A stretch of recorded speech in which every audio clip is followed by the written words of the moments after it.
Your Honor. Okay. I have been me since from 2024 to 2012.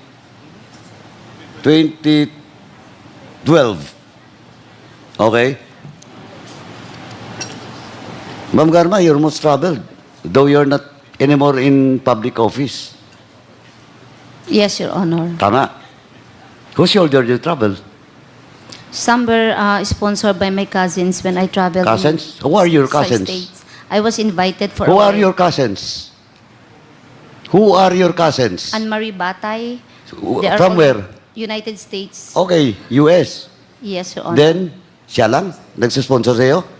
Hindi pa po. Meron pa Hazel Idnay. Comsec, please take note of all the names that being mentioned by Ms. Garma. Yes, please proceed. Who else? Yun lang po ang nagtumulong So, po. dalawa lang Yes, because I was invited to an occasion. in the US. But how about your travel in Asia? Who sponsored it? I paid for it, You paid for it? Your Honor, yes. Tingnan mo, mama. Your travel for just 2024, you traveled 6 times abroad. Just in 2024. Tapos, yung travel mo 2023 is 13 times. You travel 13 times abroad. 2020. 13 times. This is a record coming from the Bureau of Immigration, Madam. You cannot deny this. Iba't ibang lugar, may Kuala Lumpur, may ano. In the next hearing, tatanungin pa kita po para at least papaunahan kita. Pero sa ngayon, ang tanong ko lang po, who sponsored you? How can you afford to travel 13 times in just 1 year? You're not anymore an official of the government. This is an official travel. Oh, where did you get? Where did you get? Ma'am? Oh, you want to an executive session? No, Your Honor. No? Also, answer me. Always I set you in contempt. I paid for it, Your Honor. Yeah, you paid for it. How much is your ano? How much is your? Can you provide us? Are you willing to have a waiver for your bank accounts?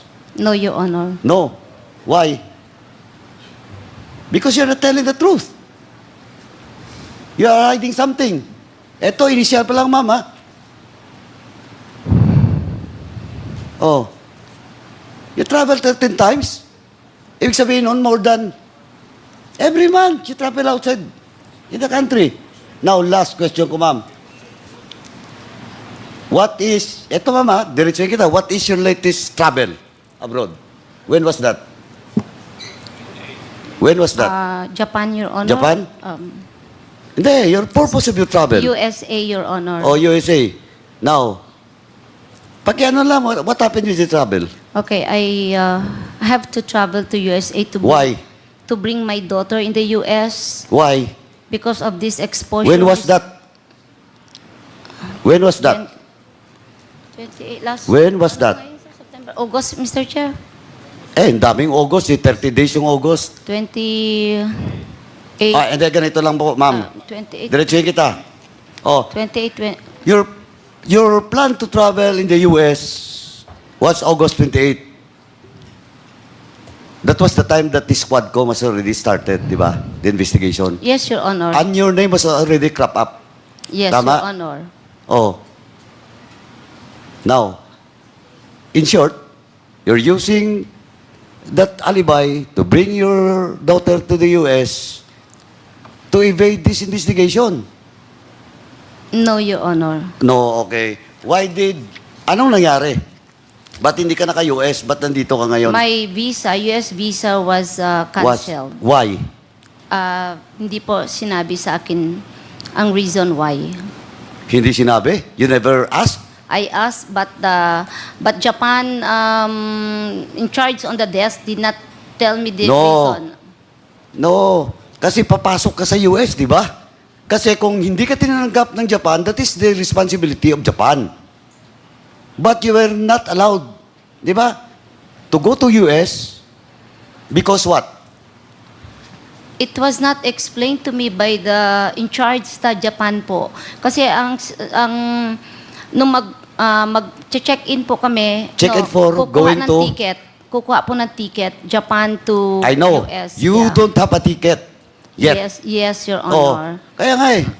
Kaya you want to travel to the US, but you don't have a ticket? Oh, no, No. We Di ba, have- inamin mo na eh. no, Your Honor. Ang ticket namin is all connecting. Nung Oh. magbo-board po ako, para mag-check-in kami for the seat, I wasn't able to get a seat kasi nag-error na yung system. So Sandali. we sought the Balikan ko muna. assistance. Yes po. So yung travel mo is from the Philippines connecting Japan to Japan. US. Yes, Your Honor. You have a ticket, Philippines, Japan, US. Yes, Your Honor. Are you sure of that? Ang binigay po ng... Sandali. Tatanong kita. Simple na to, ma'am. Do not Yes. evade my question. Okay, yes, Your Honor. Your ticket is, as you have said, your ticket is Philippines, Japan, US. Yes, Your Honor. Oh, but you were not allowed. Yun na, may ticket ka, sigurado ka, Philippines, Japan, US. Ang ticket po namin is Philippine-Japan. Kaya nga, Your Honor. Huwag mo nga akong lituhin, ma'am. Ang tinatanong ko, malapit ka na, ma'am. Ang tinatanong ko kanina, yung ticket mo is only Philippine-Japan. Sabi mo hindi.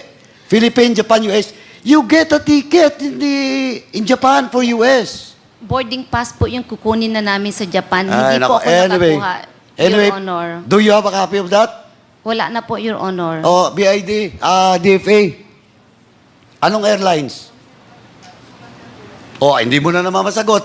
Simpleng-simple yan. Japan Airlines. It happens last 2 weeks ago. Sige nga. Kasi you're lying, ma'am. No, Mr. Chair. You are lying. Okay. Now, question. Your ticket. Anong airplane? Oh, you cannot answer? Simpleng-simple. Something happens in Japan. Korean Air. No, Mr. Chairman, hindi rin ito makalusot eh. Kasi pag tinawag ko yung DFA, alam ng DFA. Japan, I think it's Japan Airline. That's why we landed. Why in I Japan. think na naman. Kanina maybe, now I think. It is Japan Airline, Mr. Chair. From the Philippines, I'm very sure of it na. I can recall it, Japan Airline. from the Philippines To Japan. to Japan, then what airlines supposedly to the US? It's the same. It's Japan Airline. Japan Airlines. Oh, kaya nga, dalawa na, twice na. Last ko na mamaya na tanong. Anyway, Mr. Chairman, I move that dahil walang kopya daw, wala nang records, walang documents from Ms. Garma. Mr. Chairman, can we ask for the documents, travel documents, with regards to the plane that was booked by Ms. Garma from the Philippines, Japan, and to the US. We will ask the records from the DFA. Yeah, from the DFA po. Okay. Tsaka BID na. Tsaka Japan Airlines. Okay, COMSEC, kindly coordinate with the Bureau of Immigration and our DFA as to the travel records of Colonel Regina Garma. Wala bang DFA dito? And also, Mr. Chairman, can we ask the DFA the reason why Ms. Garma was not permitted to travel to have an entry from Japan to the US? COMSEC, you are so directed. Para opisyal lang po. Kasi alam din na ni Ms. Garma bakit hindi siya pinayagan. Oo, malalaman din natin, My ma'am. mother's grave, hindi ko po alam, Pero Mr. alam mo, Chair. deep inside, you know why you were not allowed entry to the US. I cannot just say what's deep inside, Mr. Chair, because I'm not sure. Kaya, that's your alibi, that's your defense. Yes, That's your defense, ma'am. Okay. Mr. Chair. Mr. Chair, Congressman Acop, with the indulgence of Congressman Paduano. before we leave that issue in Japan, may I be permitted to ask some questions? With the indulgence of Congressman Paduano. Yes, Mr. Chairman. It's Please a pleasure proceed, to this Congressman Acop. representation. Madam Garma, nung bumili ka ng ticket Yes, Saan bang intention mo na pupuntahan talaga? Mr. Chair, I didn't get the question. Ano ang intention mo talaga nung bumili ka ng ticket? Um, Japan or US? US, Okay. US, Mr. Chair. Eh bakit hindi ka kumuha ng buong ticket, diretsong papuntang US? Why do you have to procure a ticket doon sa Japan? No, Mr. For Chair, the I US. did not procure a ticket sa Japan. I procured the ticket So, already. stopover mo lang Stopover lang po ang Japan. ang Japan. And yes, you were not allowed to board papuntang US. kasi po Ganun ba yun na nangyari? Yes, Mr. Chair. Hindi ako makakuha ng boarding, ano po. Boarding pass? Yes, Mr. Kasi Chair. yun naman ang kailangan mo eh. Yes. Di ba? Yes, Mr. Kasi may Chair. schedule na flight papuntang US. Nakasakay ka ron. Stopover sa Japan. Yes, Mr. Chair. How many hours? 10 hours, Mr. Chair. 10 hours. Yes po. So, nung magbo-board ka ng Japan Airlines for the US, hindi ka na pinapasok. Yes, Mr. Ganon Chair. na nangyari. Opo, Mr. Chair. That is the reason why, according to records, 29 August, nakabalik ka na dito sa Yes, Pilipinas. Mr. Chair. Thank you, Mr. Chair. Mr. Chairman, can I interject? With the indulgence of Congressman Paduano, the Yes, Senior yes, Mr. Deputy Chairman. Speaker is recognized. Tanong ko lang to kay Ma'am Garma. Ma'am, di ba pag pumupunta tayo ng US, from the Philippines, check na yung US visa mo dito sa Pilipinas.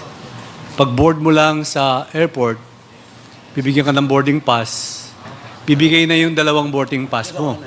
Boarding pass from the Philippines to Japan, Japan to Philippines. Yes, Mr. Chair. Tama po ba? Yes po. So, yun po yung tanong. Bakit binigyan kayo ng boarding pass na hindi Ay. na-check yung US visa?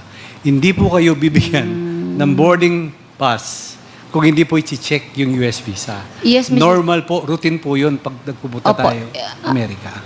Yeah, Tama Mis- po ba? Yes, Mr. Chair. Very unusual yun, nung araw pong yun, Mr. Chair. So, yun po siguro ang tanong ni Chairman Acop. Di ba? Salamat po, Mr. Chairman. Congressman Paduano, please proceed. Thank you, Mr. Chairman. Anyway, Mr. Chairman, hearing the answers of Colonel Garma, Ms. Garma kanina, with regards to question of deployment, na napaka-juicy yung mga posisyon from DI, tsaka puro lahat Davao, ang assignment except sa Cebu. Tapos nag-schooling, tapos early retirement. Again, can you state when was the date or the year that you retired? That's June of 2019, Your June of Honor. 2019. When did you assume as PCSO chairman? July 15 of 2019, Oh, Your Honor. 1 month lang. Di ba? Tama? 1 month? 15 days, I think, Your Honor. Oh, 15 days pa. Sobra. Now, during the interpellation, Mr. Chairman, ng mga members kanina, Ma'am Garma, Miss Garma, keep on denying that he is close to the former president. Di ba? Kasi sabi mo lang lagi, maybe. Binigyan ka ng posisyon. Tingnan mo.